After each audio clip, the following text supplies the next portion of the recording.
In 1990, I walked into a furrier's showroom and walked out with an $18,000 coyote fur coat. Don't judge me. I felt invincible, like a warrior goddess, until the world had something to say about it. And that was just the beginning. Stay tuned.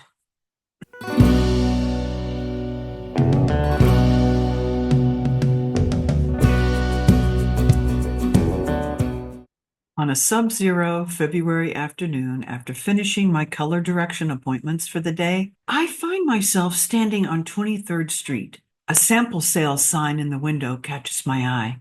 Unforeseen forces call to me like a siren song, pulling me closer and closer until I press the buzzer and find myself inside the furrier's showroom. The room is paneled in dark wood, and racks of furs pack the place. In suspended animation, I try on coats.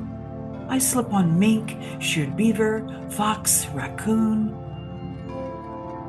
They remind me of old ladies until I spot soft hues of creamy white, dusty sand, and light brown sugar. What's that? That, one of a kind, the furrier beams, made for the runway. I slip into the coat and evaluate my image in the mirror. The lush pelts transform me from an ordinary woman into a mythic warrior goddess, a shape-shifting spirit able to travel between worlds undetected, a force to be reckoned with. This magical cloak radiates power and must be the most extravagant fur coat ever created. Rappers would kill for this coat. All I need is one of those ginormous Cuban gold link chains with a dollar sign studded in diamonds, and I too could have my own posse. How much? Well, that coat valued at 18 grand. Oh, no. No one can carry that off. You must be tall and young.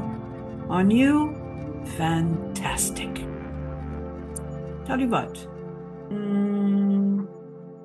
2,500? In a trance, I hand him my gold American Express card as endorphins surge through my veins like a junkie shooting heroin.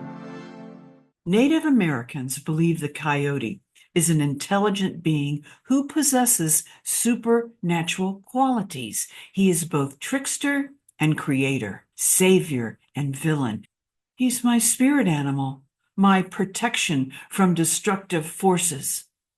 I glide out the door wearing my new full-length coyote fur coat. The blinding sun ricocheting off the snow jolts me back to reality. Ah, the spell is broken. What was I thinking? I must be out of my mind. I don my black Ray-Ban Wayfarers to block the glare, catch my breath, and justify my temporary insanity. Didn't I traipse through the streets of New York City's 17 monster snowstorms this winter, freezing my ass off, presenting, selling, and delivering color kits? Didn't I put my acting career on hold for 4 years to put Henry through law school? Didn't my mother die? I deserve a treat. I deserve something. Henry passed the bar. I never believed this day would come. So, today's the day. I'm informing Annie and Susan, the owners of Color Direction, that I'll be working part-time. By my calculations, I only need to earn $600 a week. I slip into my luxurious coyote fur coat and head down to Color Direction. On my way, I'm accosted by a crazed guy who chases me down 7th Avenue. Miss! Oh, miss! He thrust a flyer with grotesque photos of skinned animals at me. Ugh, I'm horrified, but reply, Sir, How many homeless people froze to death last night in the cold? This catches him off guard. Perhaps your zealousness could best be used to help them. I enter the color direction office, like Loretta Young making a grand entrance. A hush falls over the room. Susan and Annie, the two owners, stand motionless with frozen, crooked smiles. Are they talking about me?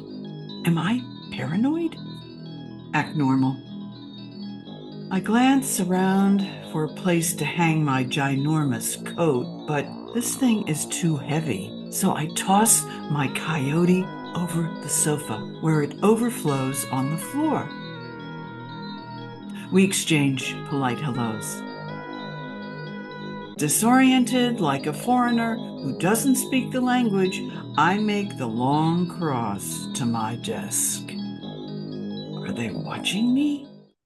Over the last 4 years, I built their unknown business, which no one else could sell, and I mean no one, and transformed this fledgling enterprise into the country's #1 color forecasting company. After 4 years of relentless, painstaking, tireless work, I started making money, lots of money. I can't believe I'm making this kind of money. My eyes focus on the appointment calendar, where I discover the new salesperson's initials penciled in next to several of my clients. What the hell? Treachery is at work here. They're stealing my clients. Heat surges through my body, but I remain serene. Susan, what does this mean? Oh, our new sales rep, Jane, delivered their kits. So who receives credit for the sale? She did the presentation, so she does. I thought you hired Jane to bring in new clients, not service and take credit for mine. Well, we wanted to give her some incentive to keep her interested. So you're giving her my clients? Jill, Annie and I would like to speak with you privately. Susan and I follow Annie, lurking by the door like Nosferatu, into their office. We've wanted to talk to you for a while. Susan sounds as sincere as a grief counselor discussing the death of a loved one. We've had some complaints. Complaints? Some of our clients are unhappy with you. Please tell me who. I need to straighten this out. Oh, we can't give you any names. Why not? I want to clear this up. That won't be necessary. We're letting you go. We're sorry. This can't be fixed.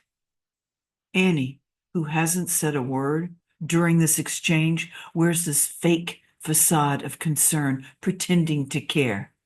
Annie's doing her good cop to Susan's bad cop. I've witnessed them do this routine a dozen times. I remain calm and detached. Otherwise, I'd grab Susan by her scrawny neck and scream, "Who do you take me for? An idiot? Huh? You think I don't comprehend what's going on around here? You think I make too much money? Well, guess what? I took your do-nothing company to the top. So you don't need me anymore. You hired this Jane lackey to deliver my kits, give crappy presentations, pay her minimum wage, and since Henry's past the bar, you don't feel guilty. So you concocted some pathetic story to fire me.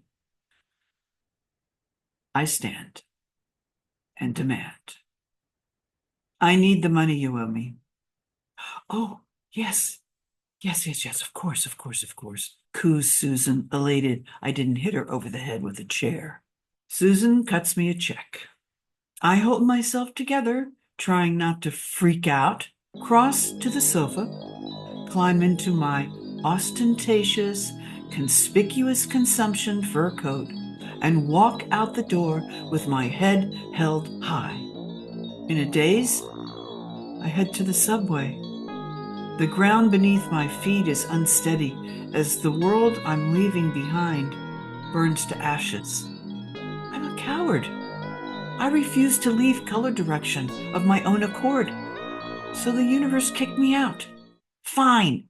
I'm not some sales lackey. Time to move my life forward. I served my time, did my duty, paid all the bills. I'm sick of waiting. It's my turn. Standing on the number one subway platform headed home, a woman's voice behind me snarls, "Murderer." Like I'm one of the Manson girls. I turn around. Ha! This woman is wearing a full length leather coat. We lock eyes. I confront her in my best dirty, hairy voice. "Miss, is that a leather coat? Are your shoes leather? Your purse, your belt? Do you eat meat?" She scampers away. In the packed subway, the guy standing beside me growls, "Why don't you take a cab? Why don't you?" Oh my God, I swear, I bought my fur coat the day before the anti-fur movement began. And every time I wear the coyote, I must shore up my courage because this coat elicits so much envy, anger, and rage. I'm nervous that PETA will throw red paint on me. They did that to Joan Rivers. They threw red paint on her 18-year-old Sable.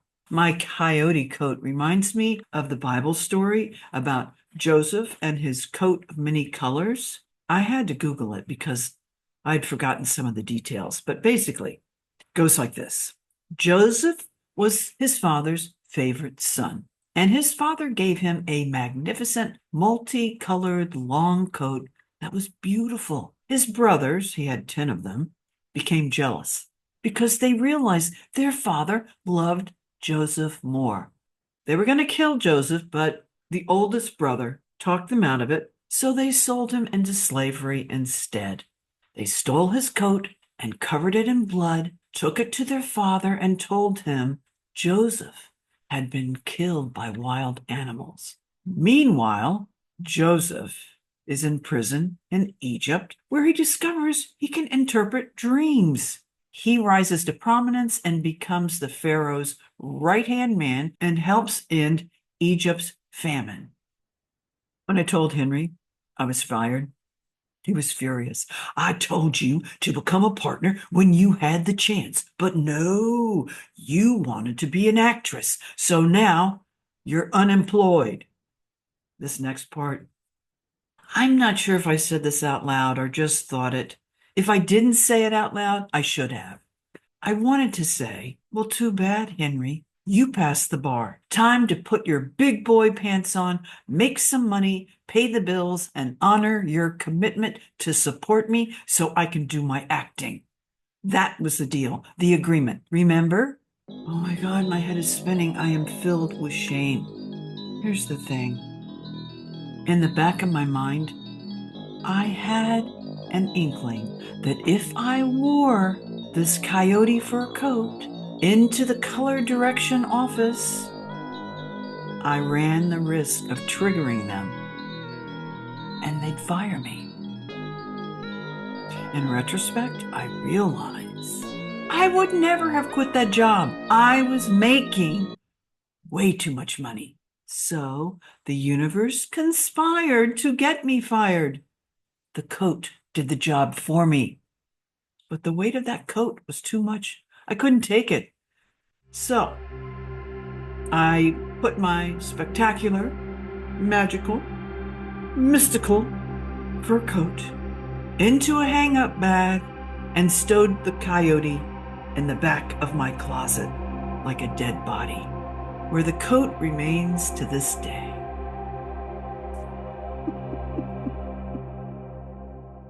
Okay, I wanted to let you know my channel is a year old. So I am celebrating. And I'm still here because of you guys. And so I really, really appreciate you being here. And I just want to say how much I love you. And if you haven't already, like, subscribe, hit the notification button, share the videos, because I really want my channel to keep growing and growing. What else? Oh, if you'd like to support the channel in a bigger way, you can always buy me a coffee or super thanks. And I so appreciate everyone who does that. Thank you, Sheila P., Nancy H., John M., Michael P. I really, really appreciate it, you guys. You're the best. Wait, let me see if I can do this now. What is this? That's pretty cool for the year. All right. And there's also this. Yes. Yay. Love you guys. Love you guys. Till next week, have a great week. Be sure and leave your comments also. Gotta have the comments. I love the comments. Okay. Take care, y'all.